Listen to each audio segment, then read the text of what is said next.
Well, good morning, everybody, and welcome to this workshop on whistleblowing and the PIDA. A workshop that's scheduled to run for just an hour this morning, so not too long to spend in front of the screen on this lovely sunny day. And also the content is relatively light as well compared to some of the other compliance type workshops and training seminars that we go through together. So almost perfect content for those of us who really just want to get our desks cleared by lunchtime and make the best of a long weekend, hopefully, and enjoy the sunshine. So without any further ado, let me get underway. Some new names on the call today, some familiar ones as well. My name's Jeremy Hackett. I specialise in compliance and technical training. This is one of a number of different compliance type workshops we run for IFAC members, more of which later. So let's get underway now then. If you've got any questions at any time, please feel free to ask. And I think this week the content is relatively kind of self-explanatory and should be easy for us all to follow. Okay, good stuff. Let's get going then. So, what are we going to get out of this session then? Well, I'm conscious that for probably the vast majority on this call, this is just going to be a refresher. Congratulations for doing that. It's important we refresh our knowledge every 12 months. So by the end of the session, once again, we'll all be on the same page in terms of what constitutes whistleblowing. We'll have a look at the law and the legislation that kind of wraps around whistleblowing, which is the PIDA, which we'll unpack in more detail in a minute. We'll also, again, just refresh our memories on what makes the difference between qualifying and protected disclosures as defined by the PIDA. And we'll look at how we apply our policies for whistleblowing and indeed where your role and responsibilities sit within the overall scheme of the whistleblowing piece. And then for those of you who need to, I'm very confident that at the end of this session, you can whiz on to the BAT system and sit the multi-choice test that's waiting for you on there. Again, I'll talk more to that towards the end of the session. So that's kind of what we're going to be doing together over the next hour. So let's start with trying to define what we mean when we talk about whistleblowing. So what is it? As I'm sure we all know, it's just where we're raising some concerns about a firm who are engaged in some sort of activity that concerns us. And for whistleblowing, it must be something in the public interest, more of which in a minute. And it could be an attempt to cover up even past wrongdoings, or you get a sense that something may be in the pipeline, that there's an intention to do something which would be illegal or a criminal activity. So it's not just in the moment. If you uncover something from the past where you feel that things weren't as they should be, or you get an insight to things that might be happening in the future, again, that you're not comfortable with, then that's the trigger really to raise concerns. And the whole kind of ethos behind PIDA and whistleblowing is to get people to actually speak up, because there is still a reticence for people to do that and to rock the boat. And one of the ways that the legislation provides protection is to offer safety from any kind of recriminations that people may feel they're going to suffer from reporting concerns, whether that be harassment, bullying, intimidation, and in an extreme event, even being threatened or indeed losing your job as a result of that. There are protections in place. In terms of what you need to know about whistleblowing, what you need to understand is what constitutes wrongdoing from a perspective of whistleblowing, because there are some set criteria for that, which we'll unpack in a minute. Also, what your obligations are to report either your suspicions or incidents. So similar to money laundering, really, you could be suspicious, but you haven't got any tangible proof. That's okay. Suspicions of whistleblowing are fine for you to report. So if you've got a suspicion or you've unearthed some sort of incident that's either occurred, is in the process of occurring, or maybe about to occur, how do you blow the whistle? Well, as you know, all firms have to have some sort of process in place internally for people to be able to raise concerns. It's very similar, lots of analogies here to money laundering.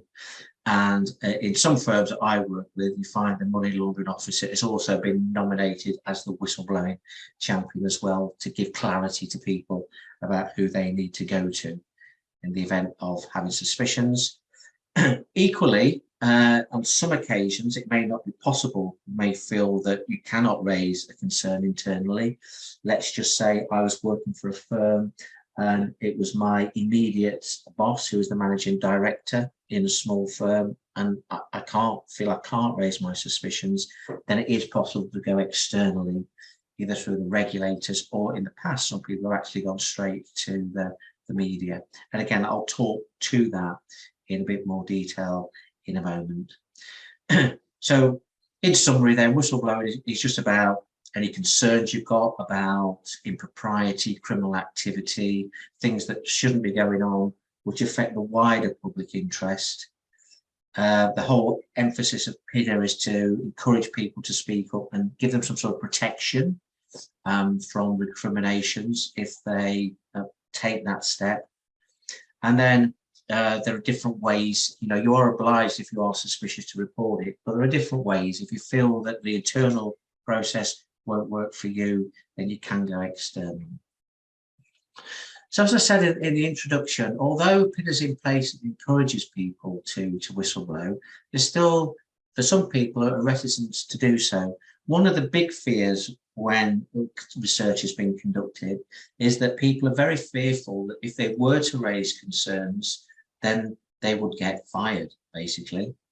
But I think it's important to understand that, whistleblowers are protected from unfair dismissal or redundancy.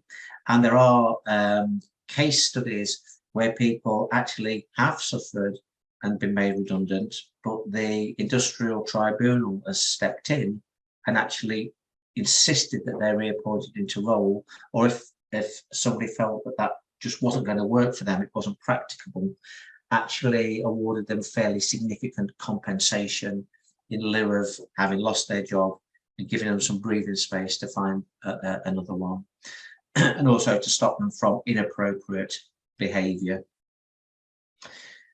Another thing which is a little bit more emotive is that people feel that they're a bit reticent really to speak out against people who they know in the workplace, maybe friendly with them in a social setting outside of work. And yes, of course, I understand that it is tricky to do that, particularly when we've got relationships, good social relationships. It is tricky, but you do have ultimately an obligation to raise your concerns and suspicions, and if it helps, you can actually do that anonymously, either through the internal processes. There should be a process in place to allow for anonymous reporting, and certainly through the confidential whistleblowing hotlines at the FCA, etc. It is possible to do that on an anonymous basis. And again, more emotive, I'll just be seen as a troublemaker. Well, what the if we think about the bigger picture here and what the FCA want in terms of their principles, they're wanting firms to have an open culture, an honest culture, a culture which encourages every individual, regardless of their role, seniority, length of service, to actually be encouraged to speak out. And the culture should actually be aligned to everything we're trying to achieve, not just for whistleblowing, but money laundering, treating customers fairly, vulnerable customers. to say, look, you'll face no sanctions. If you're acting in good faith, we take that in the spirit in which it's actually meant. There are also some myths around whistleblowing that people have said, again, as a result of research, that whistleblowers only ever do it because they think they're going to get rewarded for it, even by, you know, forcing themselves out of a job and getting significant compensation. That isn't true. A lot of whistleblowers do it because they believe it's the right thing to do. People think or don't understand the amount of legal protection they've got if they decide to blow the whistle. They think there's no legal protection in place, but again, they'd be wrong with that. There's quite significant protection in place through the industrial tribunals process.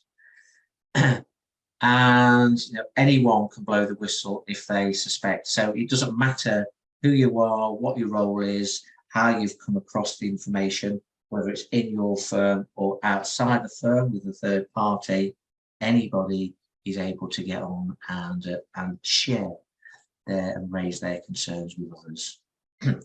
In terms of the source of whistleblowing, I thought you might be quite interested in this, because I know particularly at IFAC, you get the opportunity to have audits of your systems and processes.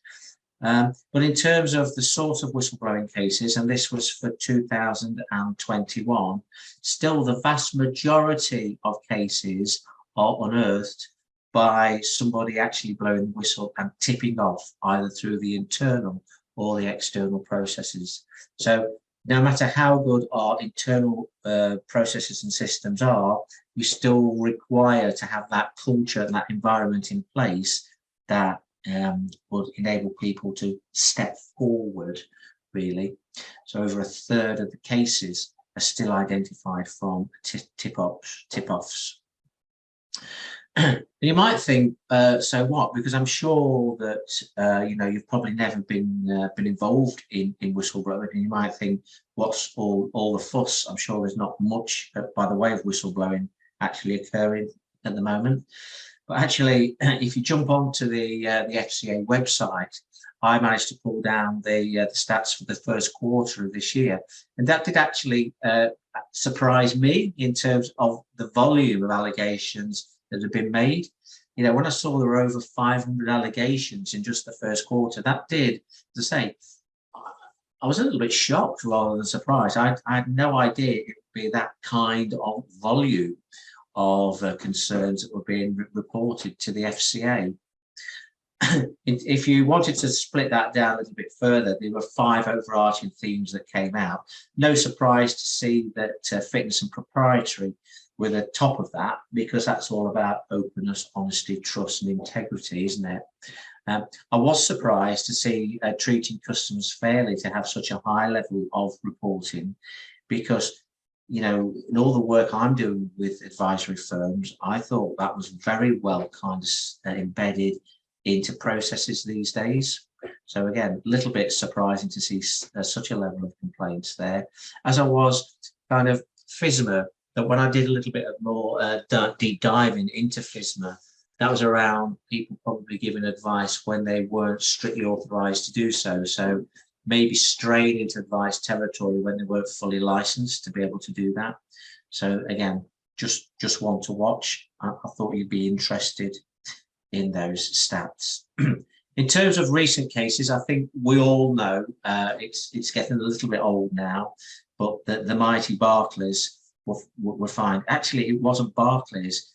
That was a personal fine on the CEO, Jess Staley, who was at that point the chief executive. Now, I guess he has deep pockets and could afford that. But nevertheless, it just shows that how seriously the regulator does take whistleblowing. And that was some compliance department individual really just flagging concerns about the culture and behaviour of the CEO in the bank.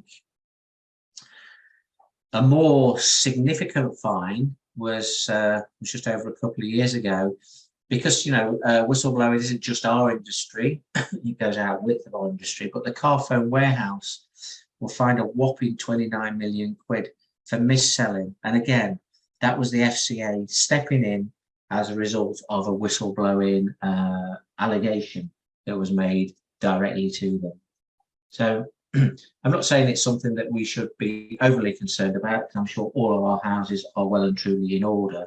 But again, it's just another indicator, if you like, of the seriousness by which the regulator treats whistleblowing, the amount of fines they're prepared to levy on individuals and businesses, and the fact that there's still a significant level of complaints, or sorry, I should say whistleblowing allegations going into the regulator. Remember, if that trend continues, there'll be over 2,000 whistleblowing allegations going into the FCA this calendar year. Staggeringly. So in terms of PIDA, we said this is about whistleblowing and PIDA. Whistleblowing is kind of enacted and given its teeth through this Public Interest Disclosure Act, affectionately referred to as PIDA. For those of you who were sitting the multi-choice test later, it's worth knowing that not only was the Act put onto the statute book in 1998, but like a lot of these acts, didn't actually get enacted till the following year. So PIDA was on the statute book in 98. Actually, we all had to take account of it from 99. What does PIDA do? Really, it has two core aims. So it's about giving guidance for dealing with whistleblowing issues, trying to make the environment safe for people who come forward. So it's saying it wants to encourage people, individuals, to come forward and to raise concerns. And equally, it wants firms to take that seriously, to have systems and processes in place to address any concerns that are raised. The other thing that it wants to do, and this is key given the research findings that I've shared with you, is to make it very clear to individuals, to the workers, to staff, that they are protected against being dismissed from role and against any other kind of detriment that might occur to them as a result of making a protected disclosure. So that could be things like, harassment, bullying, threatening them with solicitors, that kind of stuff. PIDA, as I say, it's been in place now for quite a while. It was strengthened to some extent in 2013 by the Enterprise and Regulatory Reform Act, but in essence, it didn't alter in any way the kind of core intention of what PIDA was seeking to achieve. So in terms of the Public Information Disclosure Act and whistleblowing in general, whistleblowing works within kind of a framework, really. So individuals only need to use the whistleblowing process if they reasonably believe that it relates to one of 6 categories that are actually listed in PIDA, and that is deemed to be a qualifying disclosure. Yeah. Now, I'm sure you all know what these are, and this slide is just really to refresh your memory. So if an individual comes across something that they believe, a criminal offence has been or is about to be committed, that clearly is in the public interest and needs to be reported. It's a qualifying disclosure. If a whistleblower feels or suspects that a firm isn't complying with its legal obligations for whatever reason, there's a myriad of legal obligations that we in financial services have to comply with outwith of the FCA regulations, Financial Services and Marketing Act, Bribery Act, all that kind of thing, filing the accounts. And this is where it gets a bit wider, because remember, whistleblowing doesn't solely relate just to our industry. It's much wider than that. So if somebody believes there's been a miscarriage of justice, where they believe health and safety. So again, not necessarily our industry, but where firms may be endangering their workers through not wholeheartedly embracing health and safety procedures. Or again, on a higher level, where they believe the environment is being damaged. And again, case in point, one of the water companies were fined for polluting rivers. That actually, when you dug into that, came from a whistleblowing allegation from one of that water company's own employees to say they didn't think that was something that they should be doing. And the final one is where an individual suspects or has proof that the company might be trying to conceal information about any of those sorts of things. So I would say that in our sector, in our daily work as advisors, probably we can confine ourselves to the top two. The others we have to have a working knowledge of, but I guess in our industry, in our profession, they are a little bit more likely. So again, just to re-emphasize the point, you can only blow the whistle if it's a qualifying disclosure and get the protection, more importantly, of PIDA if it falls into one of those categories. The first two are sufficiently broad for our industry for that not to be an issue. And as I say, just to reiterate that point, the information disclosed must be in the public interest. What does that actually mean? So it must affect more than just the firm. It must affect people at large in some way. So as I say, one of the key components, one of the core elements of PIDA is to ensure that people who do blow the whistle get legal protection against unfair treatment, against dismissal or victimization. Yeah, they'll get that protection if if you truly believe that some sort of malpractice is going on, as I say, it's happened in the past or is likely to happen in the future, and you can kind of evidence that. It's also critical that when blowing the whistle, you do that to the right person in the right way. So what does that actually mean? Well, in our profession, we have a whistleblowing process in place, and we will have nominated somebody to be the whistleblowing champion or contact point. So providing that individual goes through that internal channel, that's actually fine. It's also fine if they decide that they want to do that anonymously, provided again they go through the right channels. I would suggest the right channels are the FCA in our industry, not to go to the media, if the whistleblower wants to maintain that level of protection.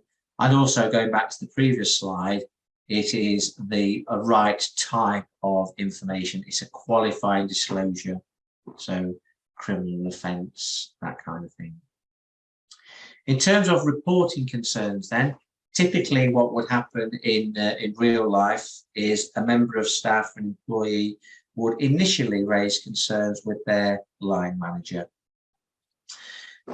It may be though that that isn't possible. Let's just say, for the sake of argument, it's the line manager where you've got a concern, in which case there will be somebody else within the business internally who's been nominated, as I say, to act as the focal point for whistleblowing, and that individual should be known to everybody in the firm as being integral to the whistleblowing policy. As I've said, if for whatever reason an individual feels that they are unable to make their report internally, then of course there is recourse to go to the FCA. A number of different ways of getting hold of the FCA, phone, mail, but probably the easiest way. I was trying to get this information yesterday to see how many have been submitted online. It's dead easy. All you have to do is go into Google and tap FCA whistleblowing. It comes up and you can immediately go onto their holding page, and there is the online report, and that's just a snip of the online report, and you can go on and make your suspicions, raise your suspicions. It's as easy as that, really, in terms of whistleblowing. That would give you the protection through that external route as well. I would imagine the vast majority of allegations are made through that route these days. So when you are actually making disclosure, I guess it's common sense really, but what the FCA and what the best practice guidelines say is the more detail that you actually can give as the whistleblower, then the easier it will be to for the people getting the information to come up with the right response. So what sorts of things are considered useful in terms of making a disclosure? Again, very common sense. Who's involved in the misconduct? You know, let's name names, I guess, is what they're saying. Also, any key dates that you're aware of. Remember, it could be happening now, or it could be something you've stumbled across as a result of checking files or an audit or something like that, a customer complaint. That means it happened in the past. So let's nail down the dates. Or is it something that you're aware of may happen in the future? And then as far as possible, let's give some sort of description as to, you know, what's happening, where's it happening, and how's it happening. So let's describe the issue and let's give some detail behind it. Is there any evidence that you're able to provide which would support the allegation that you're making? And I would guess a lot of the time they maybe would be. Could you, and it doesn't matter if you couldn't, but it would be useful if you could try and categorize, you know, what type of wrongdoing you believe is happening. And are you aware if anybody else is actually knows about that or is involved in it? In terms of how you're actually protected, well, as we said, PIDA does give protection. Now, the thing again that's that you need to know, particularly those of you who are going on to do the test at the end, is that this protection doesn't just apply to somebody who's employed. Yeah, so it could be somebody who's employed, who's self-employed, working within the business. Could be a contractor. Could be somebody who's on a training scheme, or it could be even a third party.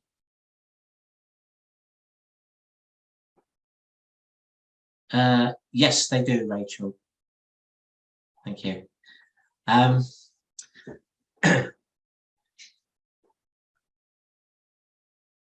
problem. So that's good news. So because you know, I very often go in and work with businesses. I guess you could probably describe me as a contractor. So I'm there to do a piece of work for them. If I were to discover something that I felt wasn't good and there's some malpractice there, then I would still have that protection. They couldn't kind of sue me or whatever for breach of contract, which is good to know for the test later. What else can I tell you?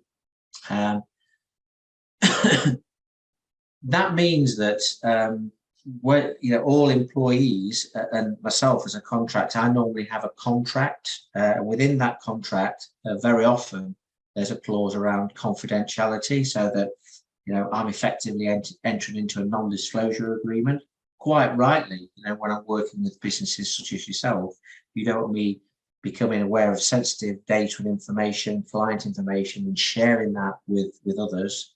However, because of the whistleblowing and PIDA legislation, even though that would be normally part of my contractual obligations or the normal contractual obligations of an employee, it will be seen to be an exemption to that in this case, and there'd be no ongoing kind of disciplinary action as a result of it.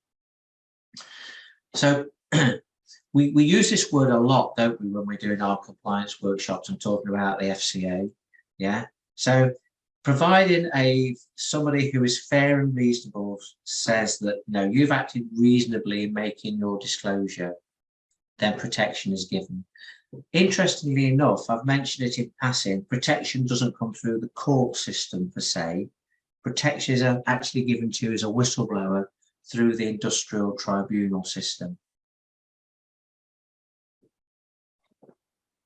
And a key point to note about is that going down that particular system isn't a soft option, because one of the options available to the tribunal is to give the whistleblower unlimited financial compensation, or should I say award it, or order companies to reinstate them to their role.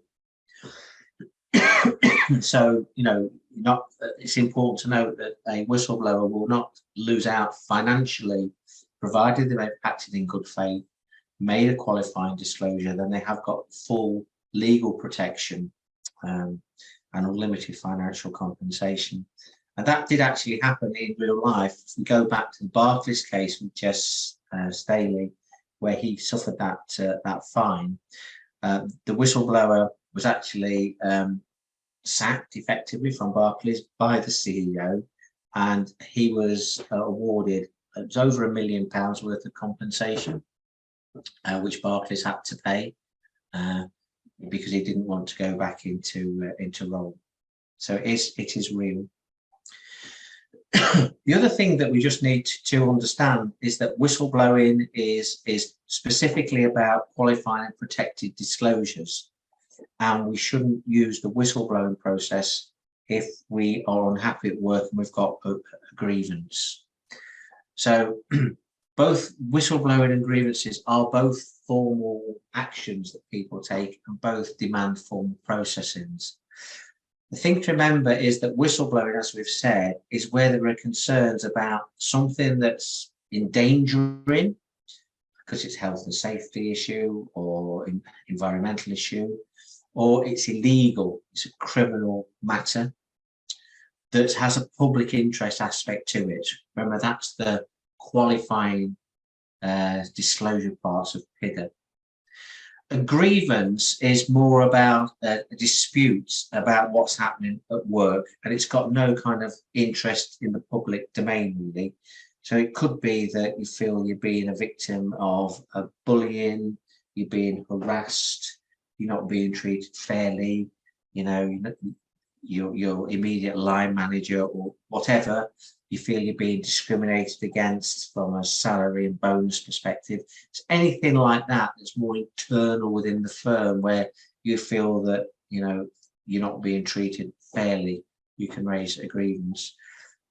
So when we look at the sorts of things that people raise grievances about outside, of course, of pay and rations, it is typically around they feel they're being bullied by their line manager, maybe they're being intimidated or persecuted. What firms must be alert to, though, is that if somebody is raising that as an issue, that it's not following the fact that they've made whistleblowing allegations, because you remember an individual is actually entitled to full protection from you initially as the firm, and then wider in the law from any kind of ongoing intimidation. So that needs to be kind of stamped out. The other thing that differentiates grievances from whistleblowing is that grievances can either be individually raised or they can be taken out collectively. So you could argue that there's another train strike tomorrow. There's a collective grievance there that's resulted in strike action against the employer because people can't resolve their grievances around pay and work conditions around the negotiating table at the moment. So in terms of just trying to bring that to life by way of some practical examples then. So somebody who works for the business steps forward and says, well, I feel that my manager is picking on me, continually criticising me, and not only that, they're doing it in front of others. Well, clearly, now we've gone through the differences, that would be a grievance. It's not a case of a whistleblowing allegation. Here's one where we've got somebody who sits in finance, and they've seen an invoice that looks a little bit dodgy, really. So what happens there? That clearly is potentially suspicion of criminal activity because of the connection to the FD's home address. So that would fall into the whistleblowing bucket in terms of how we take it on from there. A member of staff thinks another of their colleagues has dabbled in a little bit of insider dealing. Can't actually prove it in writing. Once again, it's not a grievance, that's in the wider public interest. Even though there's no written proof, we should blow the whistle. And then the final example, somebody steps forward and says, I'm pressurized at work, I'm really struggling to manage a work-life balance here. Clearly, whilst it's of major concern to them, it's not in the wider public interest. It's an internal matter, therefore it's a grievance. So hopefully that's just put some flesh on the bones in terms of what constitutes what there. Now, again, if you pop onto the FCA website, or if you read the IFAC guides around whistleblowing, you will see that you are obliged to have a policy in place. And I can see your eyes rolling at this stage, because you have to have a policy in place about just about everything. So yeah, let's hope this one is not one that you use very often, if at all. But what should that firm, what should that policy actually cover? It should enable staff, so it should be visible. They should know how they raise concerns, how they disclose information, if they believe they've identified something that's untoward. And remember, it's critical that you have that in place for them, because that gives them protection under PIDA that they're entitled to. That enables them to claim protected disclosure by following that internal route.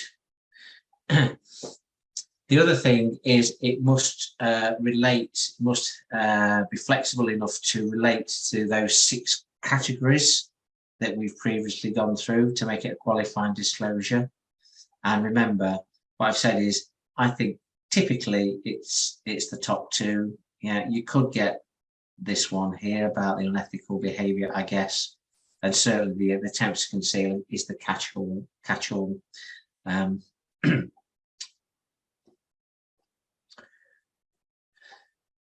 So whistleblowing, as I've said, is for issues that are in the public interest. Now, initially, they have to be reported within the firm, but just like money laundering, where we then go off to the National Crime Agency, once it's been reported, we should take that further. We should take it to the relevant authorities. Typically, in our case, of course, the FCA. So that will be a decision for the whistleblowing champion and those others involved. Yeah. So is it something that might involve health and safety legislation?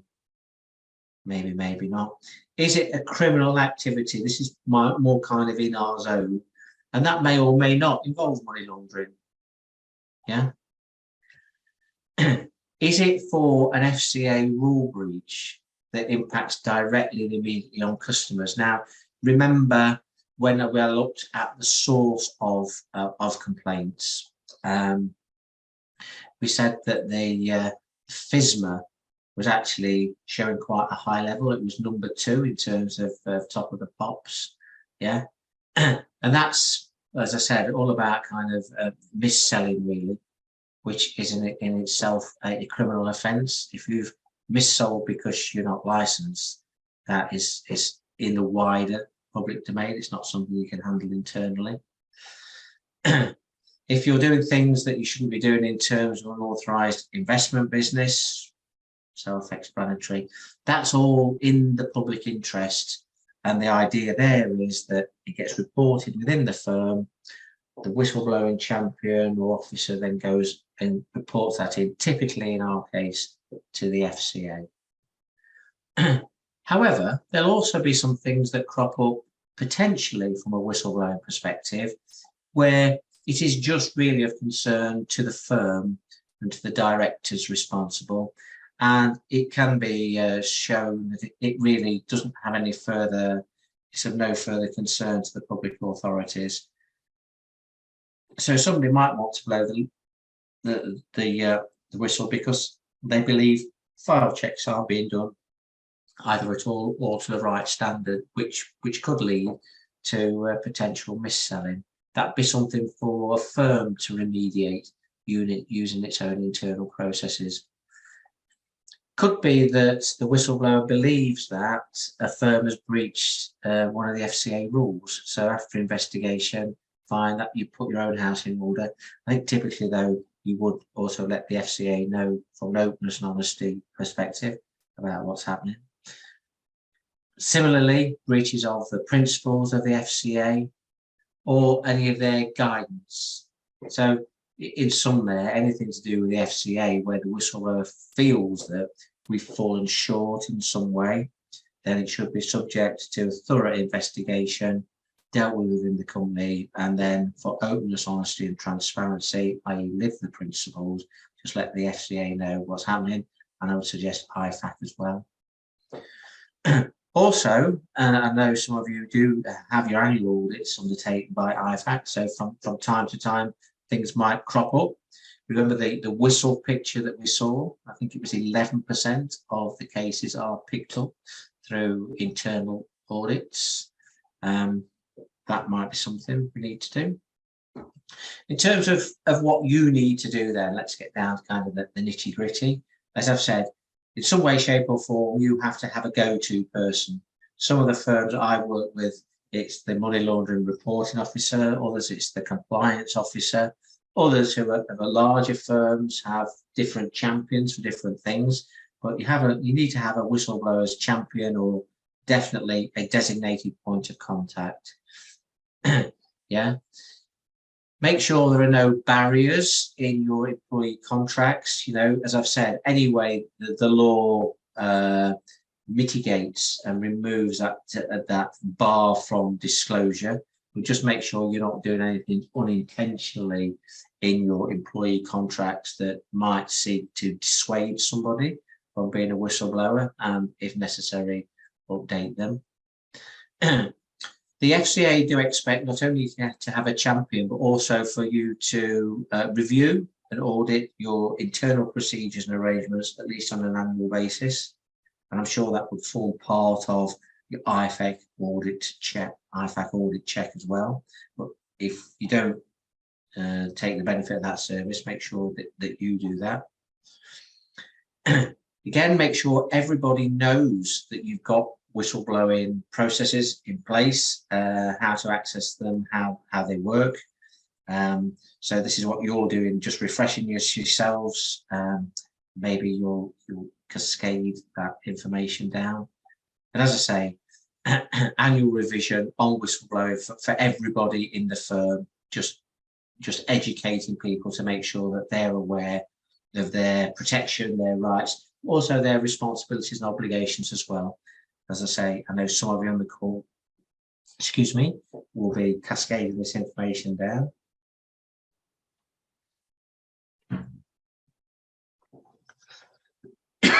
In terms of best practice, what have we gleaned from IFAC on our audited travels? Excuse me a second.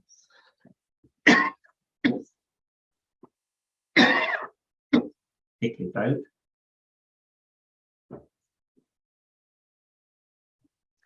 If somebody's come forward and blown the whistle, then make sure you give them feedback on what's happened. And make sure you keep everything confidential. Make sure your systems are as simple and straightforward as possible. No prizes for sort of complex procedures. It could be an argument made that you're making them overly complex to try and dissuade people. So keep it simple as possible. Building on that confidentiality point, make it crystal clear to everybody that any whistleblowing concerns will be treated in a totally confidential way and reassure potential disclosure about how that actually works in practice and how seriously you take it. It may be that the individual feels between a rock and a hard place because they just feel, for whatever reason, they can't make the disclosure internally. Now, that would be very disappointing for us all. Excuse me, as business owners. But we should make them aware that there are external routes through the FCA and not deter them where they absolutely have to go into externally. I know we'd all prefer them to come internally in the first instance.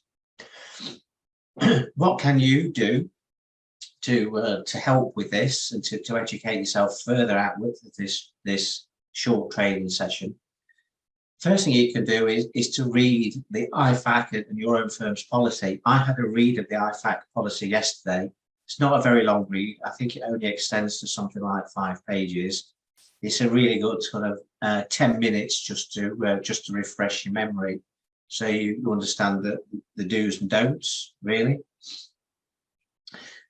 When and if you do ever have to make a whistleblowing disclosure, stick to the facts, try not to be emotive, and remember that criteria, be as detailed as possible, name names, give dates, do the who, when, what, where, how part of the report, and wherever possible, provide some documentary evidence. As part of our overall monitoring process and our MI, I know we do this as a matter of course anyway, but just watch out on the dashboard there on your MI for indications of what may constitute suspicious behaviour or activity, which may lead you in turn to think about what's going on. And where you do come across something that makes you suspicious, well, don't sit on it. Report your concerns as soon as it's practically possible. And remember, you don't have to go ahead and investigate this as a whistleblower, or simply all you're doing is raising your concerns in a sort of a capacity as a witness. So you're a witness, not the police person. You don't have to go off and investigate.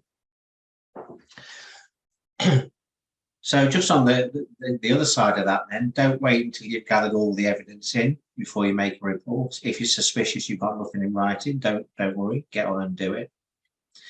As I say, don't try and turn into that Inspector Clouseau detective and go into your own investigations. You might lose evidence by doing that, and it's not your role.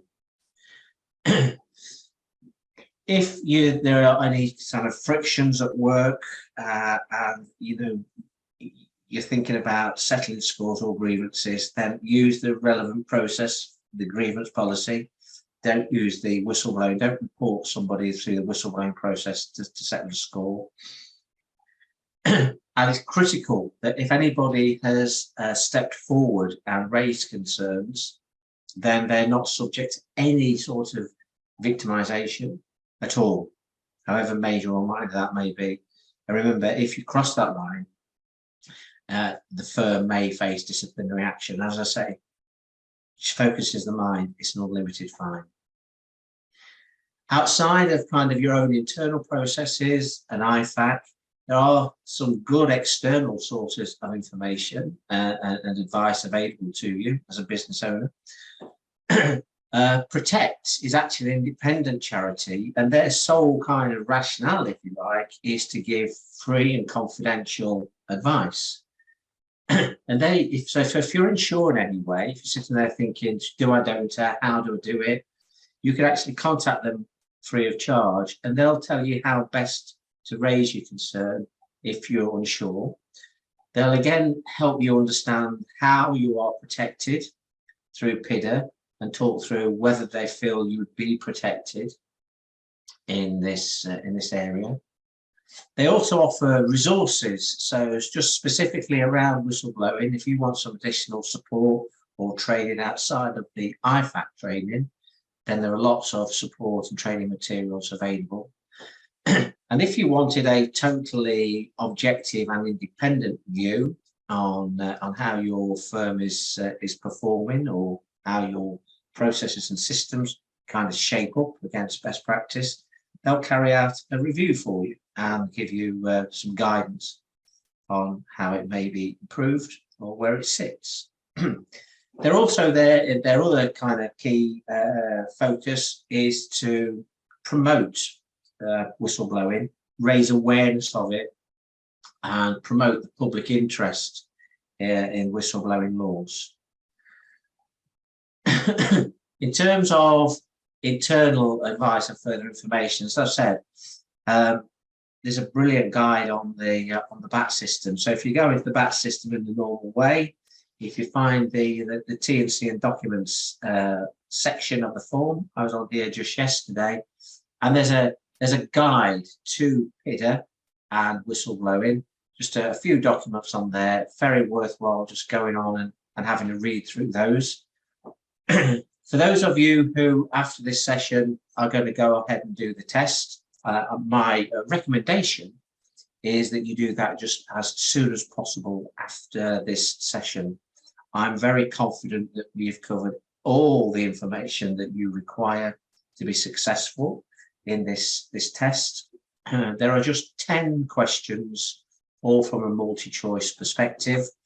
I hopped on and did that yesterday, and it was no problem at all. That's why I'm so confident that you've got all the information that you need.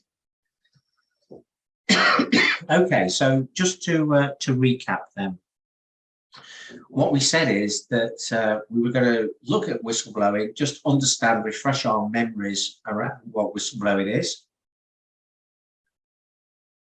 We were going to understand PIDA, what the law is around whistleblowing. Remember that 1998 Act that was enacted in 1999. We unpacked the difference between qualified and protected disclosure, looked at how we apply whistleblower policies, what your role and responsibilities are within that. So hopefully now we all feel very confident. And looking at the clock, we're going to run 5 minutes short of our allotted time. I would suggest that's more than enough time to actually jump onto the BAT system, answer those 10 questions and pass the exam, still within the 60 minutes you had allocated in your diary, which is massively efficient use of your time. So this morning, that's it from me. As I said, it's whistleblowing is good because it's quite a light content. It's nothing heavy in that. Everything you need to pass the exam we've covered in depth. For those of you who would like a training certificate, not a problem. That's my contact details there. Take a photograph of it, do a screenshot. I'll have those back to you by close of play today. If anybody's got any questions, I'm happy to stay online and take those questions.